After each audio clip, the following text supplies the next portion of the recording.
36. This is one of those guns that's kind of a niche market where somebody would wonder, why would you get a 36 versus a 30? I mean, it's basically the same profile as the 30, but it's slightly thinner. I'll show the guns unloaded.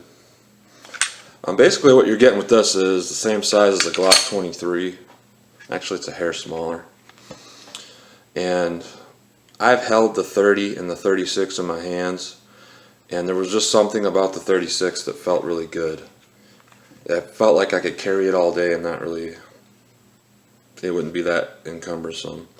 The 36, when it's fully loaded, it weighs 33.71 ounces. When this is fully loaded, it's 27 ounces. So it's almost a difference of 7 ounces. Yes, you're giving up 4 rounds because the max on this is 6+1 versus 10+1. But my thinking was, I'm not armed security, I'm not a police officer, I'm not any of these things. And I have no problem carrying a 5-round revolver. So having 7 rounds plus backup mags, 6 per mag, that to me didn't seem like a very bad trade-off. I mean, this is a civilian gun. This is not really a combat gun that you're going to be duty weapon or anything like that. So 7 rounds of 45 ACP, that's not bad. A 45 ACP, whether you want to admit it or not, is a superior caliber to the 40 and the 9mm. I watch so many videos and so many people talk about, well, the 9mm, well, nowadays it's as good as the 45. But what they're really comparing is a 9mm plus P or plus P plus to a standard 45 ACP.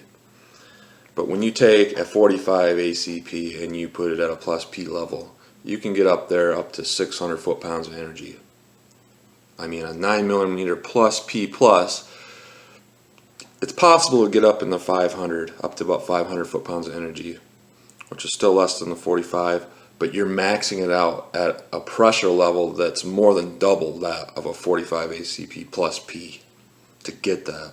And that's really going to wear on your barrels if you ever shoot that stuff.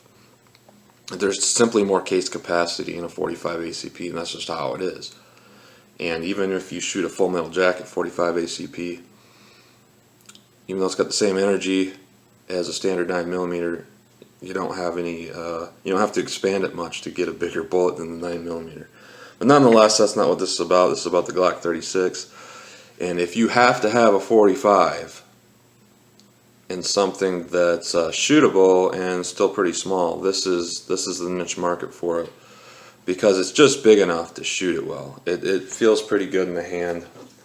The magazine does stick out more than like a 23, but that's just to give you a little bit more grip on the gun.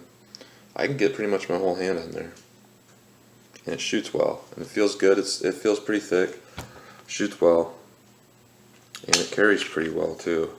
It's just light enough. It's not going to start feeling that sagging feeling on your belt. It's just at that right level. And the 27 ounces quoted, that's with 230 grain. So you could probably bring it down a couple more ounces, like 25 ounces if you loaded 185 grain. Or if you didn't even have one in the chamber. But for me though, a revolver shooter going to something like this, 7 rounds of 45 ACP is nothing to sneeze at.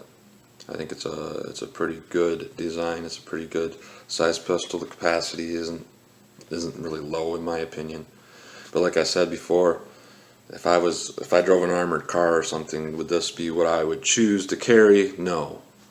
I would want more than 7 rounds.